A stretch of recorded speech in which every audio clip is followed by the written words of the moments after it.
Kuppam TDP కార్యాలయంలో ఏర్పాటు చేసిన మీడియా సమావేశంలో మాట్లాడిన Yadav corporation chairman Narasimha Yadav, APSRTC vice chairman Muniratnam తిరుపతిలో రేపు 2 ఏళ్ల కూటమి పాలనపై బహిరంగ సభ. గత 5 ఏళ్లలో రాష్ట్రాన్ని వైసీపీ ప్రభుత్వం అతలాకుతలం చేసిందన్నారు. సీఎం చంద్రబాబు అహర్నిశలు కష్టపడి అనేక అడ్డంకులను అధిగమిస్తూ రాష్ట్రాన్ని సంక్షేమ అభివృద్ధి వైపు నడిపిస్తున్నారన్నారు. రాష్ట్రానికి అనేక కంపెనీలను తీసుకొచ్చి రాష్ట్రాన్ని అభివృద్ధి పదంలో నడిపిస్తున్నారు. రేపు తిరుపతిలో జరిగే బహిరంగ సభకు పెద్ద ఎత్తున కుప్పం నుంచి తరలి వెళ్తున్నామని అన్నారు. తప్పులన్నింటినీ కూడా అధిగమించి ప్రజారంజకమైన పరిపాలన ఈరోజు రాష్ట్రంలో అందిస్తూ ఉన్నారన్న దానికి వాస్తవాలన్నీ కూడా రేపు సభలో చర్చించుకోవడం జరుగుతుంది. ప్రజలకు కూడా తెలియజేస్తుంది. ఈ యొక్క ఆంధ్రప్రదేశ్ ఏదైతే తెలుగుదేశం పార్టీ ఎన్టీ రామారావు గారి ఆశయాలకు అనుగుణంగా పేదవారికి పెద్దపీట వేసి బడుగు బలహీన వర్గాల కోసం ఆంధ్రప్రదేశ్లో వాళ్ళ బిడ్డలకు రాజకీయంగా కొనసాగిన, రాజకీయంగా వాళ్ళ మాటలు ప్రజలు విన్నా ఈ రాష్ట్రానికి రాబోయే రోజుల్లో మంచిది కాదు అనే ఉద్దేశంతో ఈరోజు తెలుగుదేశం పార్టీ ఎన్డీఏ కూటమి ఏ వర్గాలకు ఏం చేశాము, ఎవరెవరికి ఏం చేశాం, ఏ హామీలు ఇచ్చాం, ఏ హామీలు ఎంతవరకు ఈరోజు నెరవేర్చే దిశగా ముందుకెళ్ళాం, దాంట్లో ఉన్న కష్టాలు నష్టాల్ని ప్రజలకు వివరించి ప్రజల యొక్క వాళ్ళ యొక్క దీన్ని మనం పొందే విధంగా ఈ యొక్క రెండు సంవత్సరాల ఈ సభలో ఏవైతే మనం సంక్షేమ అభివృద్ధి కార్యక్రమాలు చేశామో ప్రజలందరికీ కూడా వివరించాల్సిన అవసరం ఉంది. అదే సందర్భంలో కుప్పం నియోజకవర్గ ప్రజలు కూడా దీంట్లో భారీ ఎత్తున భాగస్వామ్యం కావాలని ఇటు తెలుగుదేశం, ఇటు జనసేన, బీజేపీ నాయకులే కాకుండా ప్రజలు, వివిధ సంఘాల నాయకులు అందరూ కూడా ఈ సభకు తరలి వచ్చి ప్రశ్నే లేదు. అదేవిధంగా కనీసం దేవుడి కన్నా భయపడతారంటే దేవుడు అంటే కూడా లెక్కలేదు. దేవుడి పేరుతో కోట్లాది రూపాయలు శ్రీ వెంకటేశ్వర స్వామి పేరుతో ఏ విధంగా దోచారో, నెయ్యే కానీ ఆయిల్ని దాంట్లో చూపించి ఏ విధంగా దండుకున్నారో కోట్ల రూపాయలు మనం చూసాం. అదేవిధంగా లిక్కర్కి సంబంధించి ఒకసారి చూస్తే టాప్ టు బాటం అందరూ కూడా ఆ లిక్కర్ కుంభకోణంలో ఒక్కొక్క కోణం బయటపడతా ఉంటే త్వరలోనే జగన్మోహన్ రెడ్డి కటకటాలు పాలయ్యేదానికి ఖచ్చితంగా కూడా ఎవరైతే ఈ యొక్క లిక్కర్ కుంభకోణంలో అందరూ కూడా అరెస్ట్ కావడం జరిగింది. దానిపైన విచారణ కూడా తుది దశకు చేరుతుంది.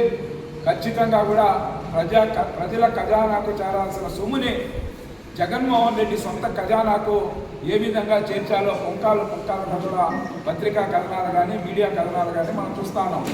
ఈ విధంగా రాష్ట్రాన్ని 5 సంవత్సరాలు ఏ విధంగా పరిపాలించాడో ఇలాంటి వ్యక్తిని ప్రజలందరూ కూడా ఎన్నికల్లో 11 సీట్లకు పరిమితి చేస్తే అప్పటికైనా గుణపాఠం నేర్చుకుంటారంటే అది సోదరులకు స్వాగతం చెప్తూ ఈరోజు ఏదైతే ఎన్డీఏ కూటమి శ్రీ నారా చంద్రబాబు నాయుడు గారి ఆధ్వర్యంలో ముఖ్యమంత్రిగా 2 సంవత్సరాలు పూర్తి చేసుకున్న సందర్భంగా 3 సభలు నిర్వహించాలని రాయలసీమ, అదేవిధంగా విజయవాడ, విశాఖపట్నం నిర్ణయించుకోవాలని తెలిసిన విషయం లేదు.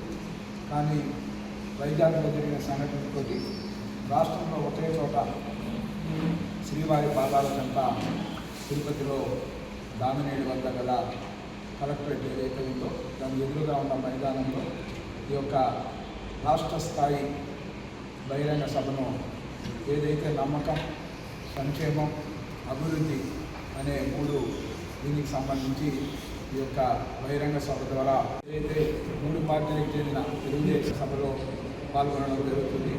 అదేవిధంగా రాష్ట్ర మంత్రివర్గం ఏదైతే 2 సంవత్సరాలు కంప్లీట్ చేసుకొని రేపటికి 2 సంవత్సరాలు కంప్లీట్ చేసి 3వ సంవత్సరం అడుగు పెడుతూ ఉన్నాం.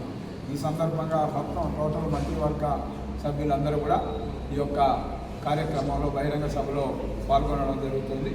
అదేవిధంగా రాష్ట్రంలో ఎమ్మెల్యేలు, ఎమ్మెల్సీలు, రాష్ట్ర స్థాయి కార్పొరేషన్ చైర్మన్లు, అదేవిధంగా వివిధ నామినేటెడ్ పోస్టులో ఉన్న అందరూ కూడా ఈ యొక్క కార్యక్రమాల్లో పాల్గొనడం జరుగుతుంది. ముఖ్యంగా కుప్పంకి సంబంధించి ఏదైతే ఈ విజయాలన్నీ కూడా ఒకసారి చూస్తే దాని వెనుక కంటిన్యూగా కూడా శ్రీ నారా చంద్రబాబు నాయుడు గారిని కుప్పం ప్రజలు, ఓటర్లు భారీ మెజార్టీతో గెలిపించడమే కాకుండా కష్టకాలంలో కూడా ఆయన వెంట ఉండి ఆయన్ని నడిపించిన ఇది మనం చూస్తున్నాం. అందులో భాగంగానే ఇంత పెద్ద సుమారు 50,000 మంది వరకు పాల్గొని రాష్ట్రంలో తెలుగుదేశం పార్టీ అన్న నందమూరి తారక రామారావు గారు 1982లో ఈ ఉమ్మడి రాష్ట్రంలో పార్టీ ఆవిర్భావించిన నాటి నుంచి కూడా మనం ఒకసారి చూస్తే పేద బడుగు బలహీన వర్గాల కోసమే తెలుగుదేశం పార్టీ అనేక సంక్షేమ అభివృద్ధి కార్యక్రమాలు చేసింది మనం చూస్తూ ఉన్నాం. ఏదైతే ₹2 కిలో బియ్యం కానీ, అదేవిధంగా పక్కా గృహాల నిర్మాణం కానీ, అదేవిధంగా హార్స్ పవర్కి బడ్జెట్ లేని రోజుల్లో, ఆదాయం లేని రోజుల్లో హార్స్ పవర్ ₹50 రైతులకు ఇచ్చిన చరిత్ర కానీ, ఈ విధంగా చెప్పుకుంటూ పోతే అనేక కార్యక్రమాలు ప్రజల యొక్క ఆకాంక్షకు అనుగుణంగా పరిపాలన సాగిన నందమూరి తారక రామారావు గారిని చూసాం.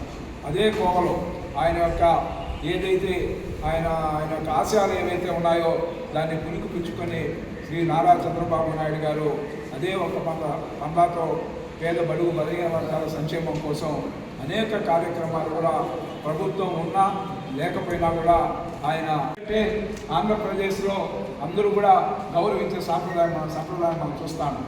అదేవిధంగా రాజకీయ నాయకులు ఇంకా కూడా ఎక్కువగా వాళ్ళని గౌరవించాల్సిన పరిస్థితి ఉండేది.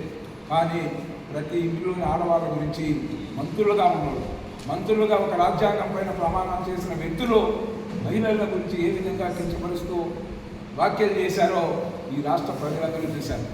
అదేవిధంగా తెలుగుదేశం పార్టీ నాయకులపైన ఏ ఎన్నికలు జరిగినా, ఉదాహరణకి కుప్పంలో మున్సిపల్ ఎన్నికలు చూసాం.